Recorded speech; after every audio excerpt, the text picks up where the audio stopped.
Hi, welcome to Imrana kitchen. இன்னைக்கு இம்ரானா கிச்சனில் veg cutlet எப்படி செய்யுது சொல்லிட்டு பார்க்கலாம். அதுக்கு ஒரு 3 உருளைக்கிழங்கு, கொஞ்சம் க்ரீன் பீஸ் வேக வச்சு வச்சுருக்கேன். அதுக்கு நான் கொஞ்சம் பிரெட் க்ரம்ஸு, மல்லி இலை, ஜீரகத்தூள் 1/2 ஸ்பூனு, 1/2 ஸ்பூன் இஞ்சி பூண்டு பேஸ்ட், 1/2 ஸ்பூன் அளவு கரம் மசாலா, 3/4 ஸ்பூன் மிளகாய்த்தூள், க்ரீன் பீஸ் வேக வச்சது, உருளைக்கிழங்கு வேக வச்சது, இது கூட ஒரு பெரிய வெங்காயத்தை கட் பண்ணி வச்சுருக்கேன். இது எல்லாத்தையும் ஒன்றா நல்லா மிக்ஸ் பண்ணி எடுத்துக்குவோம்.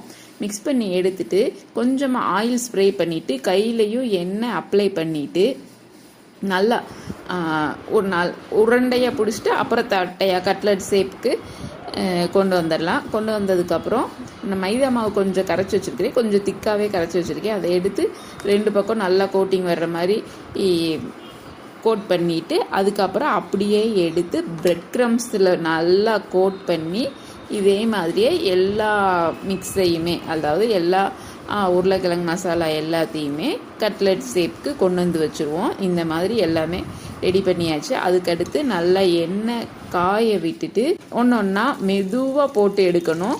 2 பக்கமும் ப்ரௌன் கலர் வர்ற அளவு மெதுவாக திருப்பி விட்டு ப்ரௌன் கலர் வர்ற அளவு நம்ம எடுத்தோம் அப்படின்னா நம்மளோட வெஜ் கட்லெட் ரெடி. இந்த வீடியோ உங்களுக்கு பிடிச்சிருந்துச்சுன்னா லைக் பண்ணுங்கள், ஷேர் பண்ணுங்கள், சப்ஸ்கிரைப் பண்ணுங்கள், மறக்காமல் பக்கத்து